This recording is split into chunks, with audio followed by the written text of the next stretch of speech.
Hey guys, and welcome to this episode of Review Flex. In this video, we're going to be discussing Ghostbusters Frozen Empire, and we're going to be taking a look at some brand new merchandise, which gives us a great look at the villain in the upcoming movie. So, if you are new around here, consider hitting that subscribe button so you can stay up to date with all the movie news we have going on this channel. But with that done, we're going to be jumping into this article here from the Sci-Fi and Fantasy Gazette. Ghostbusters Frozen Empire merch puts a name to the sequel's icy villain. Some new merchandise for Sony's Pictures' upcoming Ghostbusters Afterlife. Follow-up has been unveiled, giving us a much better look at the sequel's chillin' new villain. I quite like that, chillin' new villain. So we're going to be taking a better look at the new villain in the upcoming Ghostbusters Frozen Empire. So guys, it's a little bit spoilery this video, so make of that what you will. But anyway, let's continue. So, Funko has unveiled its first wave of pops for Sony Pictures' Ghostbusters Frozen Empire, along with hinting at some mildly spoilery plot points. They give us our best look yet at the Afterlife sequel, chillin' new villain Garaka. I quite like that name, Garaka. Yeah, that's a pretty cool name. So other pops include a new ghost known as Pukey. I think that's how you say it, Pukey or Pukey. I'm going to call him Pukey for purposes of this video because I don't know how else to pronounce it, Pukey.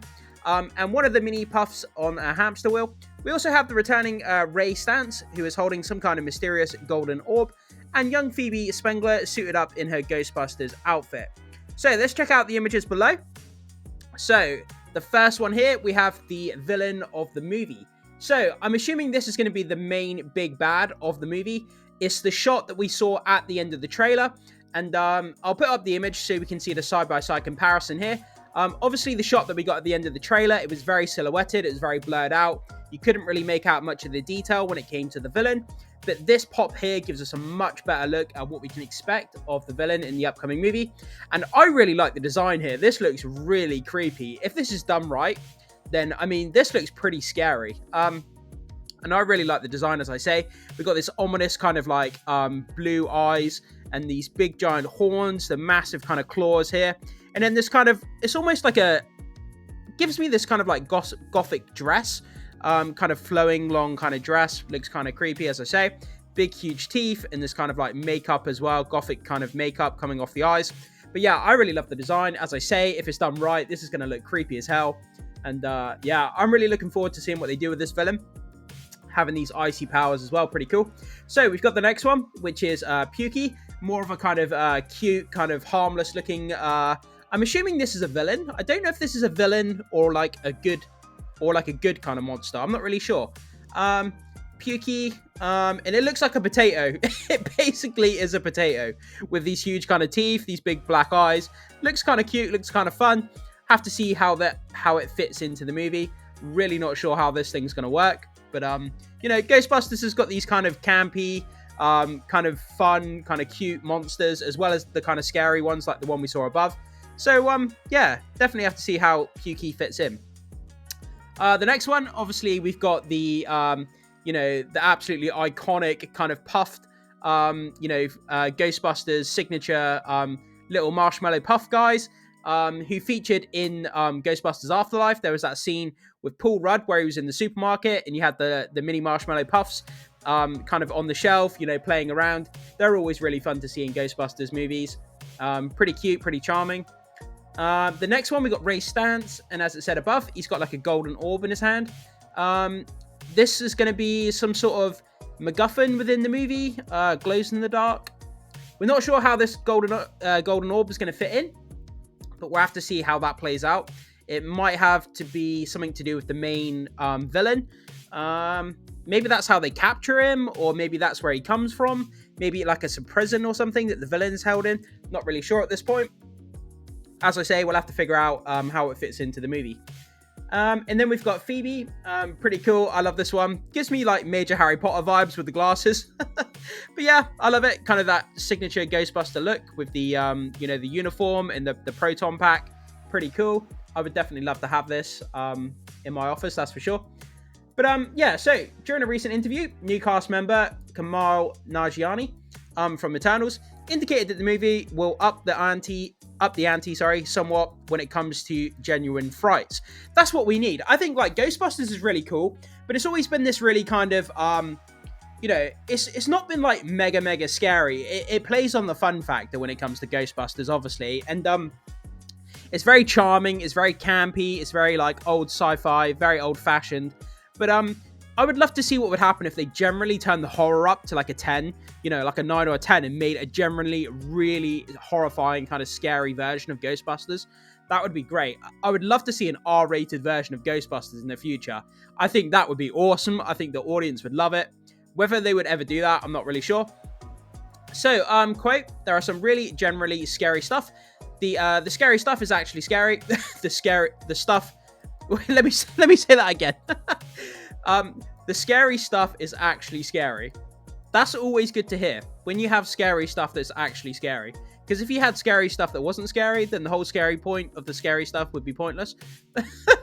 So the danger is very real and the stakes are very high. That makes the comedy even funnier. Aiding that, everybody gets to be funny. Yeah, that's the thing, like I was saying about Ghostbusters, you know, it does have its moments where it's generally kind of scary, but it always kind of contrasts its scariness, you know, the monsters with like this kind of comedic, charming, kind of campy style. And that's what Ghostbusters is known for, and that's kind of why it's survived for, you know, as long as period as it has, because it's really fun. You know, people of all ages can enjoy it. So, from Ghostbusters here on Twitter, Slimer is back with back along with a new Empire of Spirits waiting to be discovered. Ghostbusters Frozen Empire coming soon exclusively to movie theaters.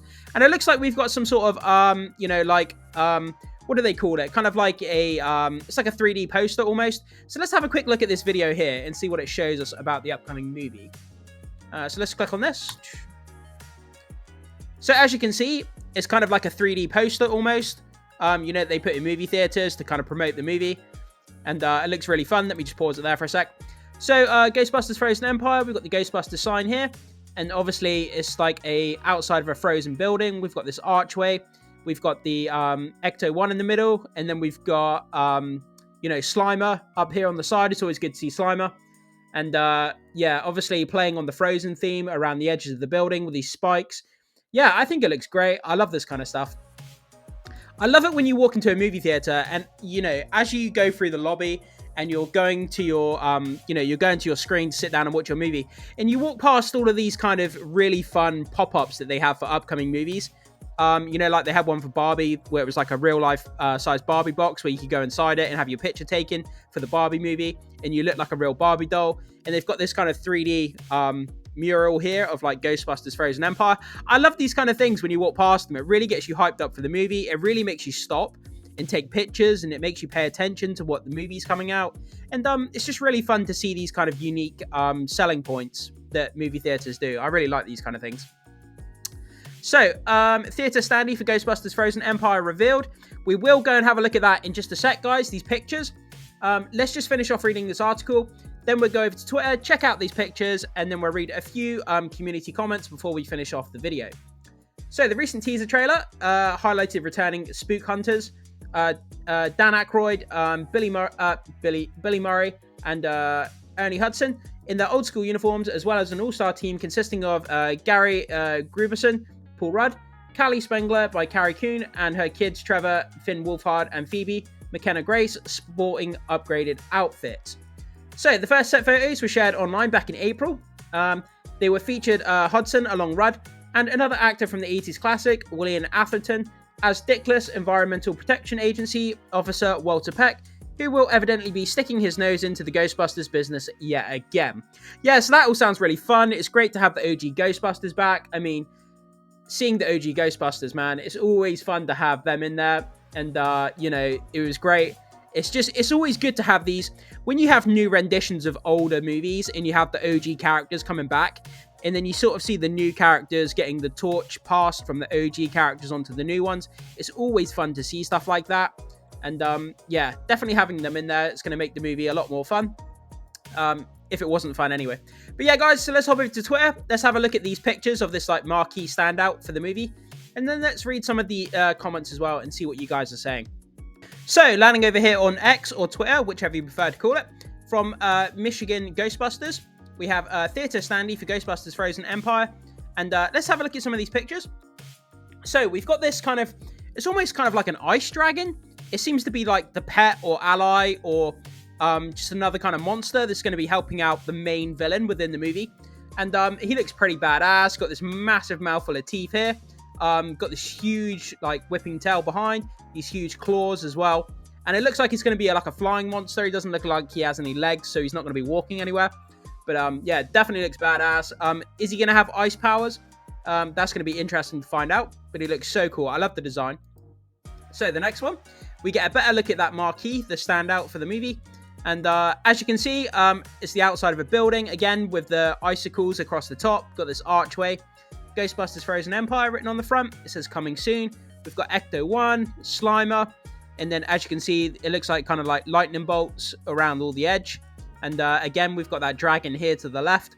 Yeah, I think this looks so cool. It'd be awesome to have this, once the movie is finished, to have this kind of like... I would put this up in my house.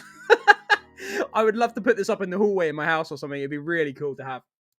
So let's go on the next one. So we get a front-on view. Kind of just showing us the same thing. But yeah, just kind of like Ecto-1 with the lightning bolt, Slimer, the ice dragon here on the side. But yeah, it looks really, really cool. Better closer up look at Slimer. I love this guy. He's just crazy. Like, I don't know. He's just like a wannabe bad guy, but he's just funny. He adds the comedic element to the movie. People love this character, and he's kind of become synonymous with the Ghostbusters franchise. He's ridiculous and fun, and whenever he pops up, you know some funny stuff's going to go down. So let's get down and read a few comments. Slimer. The little spud is looking good. Yeah, Slimer. You know that they're going to do some great comedic scenes with this guy. You really do. Oh my fucking god, is Slimer. Slimer has returned after missing from Afterlife. There's the Ghostbusters mascot.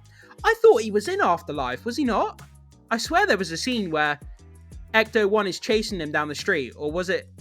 Yeah, maybe it wasn't. I haven't seen that film since it came out in the theaters, so I can't remember. But I thought he was in Afterlife.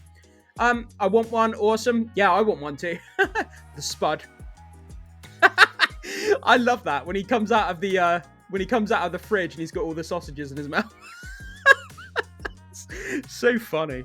I've always wanted to see Slimer, more slime like dripping. Maybe we'll get that. Yeah. I don't know. There's just something about this guy. He's literally just a green blob, like with arms. He's just funny. That's fucking cool. Who do I have to seduce to get one?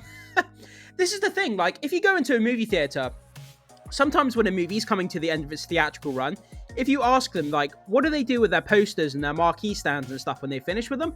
I don't actually know what theaters do with them. Like, sometimes they auction them off online, or sometimes they return them to the PR company where they got them from. But it's always worth asking. If they've got any posters laying around that they're no longer using, they may allow you to take them home. I'm not really sure, but it's worth asking, guys, definitely. The next time you go to the theater, say, guys, do you have any posters you're no longer using that I would be able to take? They may give you some, so it's always worth asking. If you don't ask, you don't get. Now hold on. Look at that beautiful new ghost creature. Yeah, the ice dragon. I'm gonna call him the ice dragon. This guy here. He looks so badass. I really can't wait to see that guy there. So let's keep going down. For decades, Bill Murray refused doing Ghostbusters. Now they are old and need money. Bill does one every 2 years. Well, you know, just because an actor doesn't want to do a movie at a certain time, maybe during his life at some point, you know, he was more committed to family, or he didn't feel like he wanted to do any more acting at that point. You know, people change their minds all the time about doing different things. I've changed my mind about doing things. You've changed your mind. So, you know, maybe he didn't want to do it. And then maybe for some reason, you know, maybe his family had a talk with him and he felt like he was more like, you know, that he wanted to do it. You know, people change their minds. That's all there is to it, you know, and actors are no different. A slight resemblance to this EGB intro and where they're filming London Underground. That does actually look Ghostbusters-esque, that kind of, this kind of creature design. Yeah, that's for sure. Bring this to my house now.